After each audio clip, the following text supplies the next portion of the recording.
पाप का कोई फल नहीं मिलता, वह मानसिक पाप क्रिया में जब तक नहीं उतर जाता। परंतु आपने यह भी बताया कि संतों व वैष्णवों के प्रति दोष दर्शन मात्र के परिणाम स्वरूप भजन रुक जाता है। महाराज जी, इन दोनों में मानसिक चिंतन ही हो रहा है, परंतु परिणाम फल में भिन्नता क्यों है?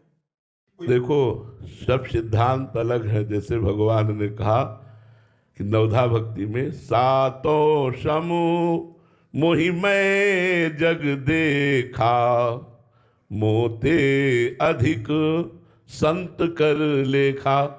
यदि संत के प्रति मानसिक अपराध हो जाएगा तो आपको दंड भोगना पड़ेगा।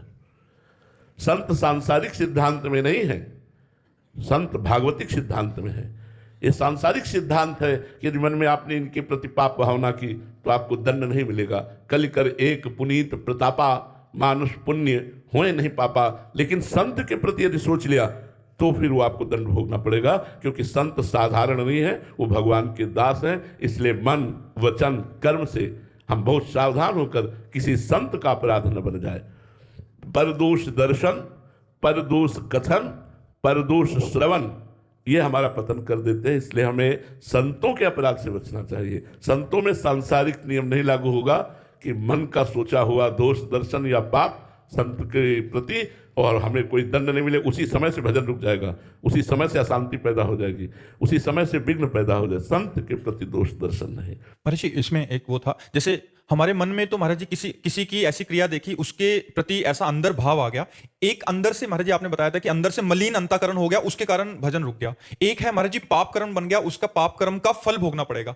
तो महाराज जी इसमें जो अंदर का, क्योंकि संतों साधकों का चिंतन विशेषकर महाराज जी भजन के प्राण होता है, तो महाराज जी उसमें क्या भजन रुक जाता है बट उसका पाप नहीं लगेगा, ऐसा है क्या? नहीं, भजन रुक जाने पर उसके जलन शुरू होगी ना, वही उसका प्रायश्चित हो जाएगा।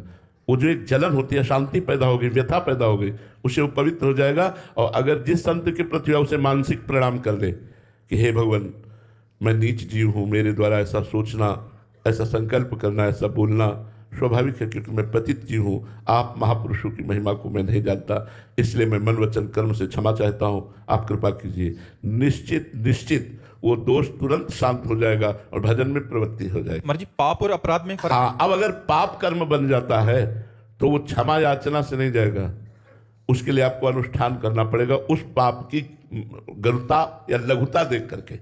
जैसे मान लो आपके द्वारा व्यभिचार हो गया, अब आपको हमें क्षमा कर दो।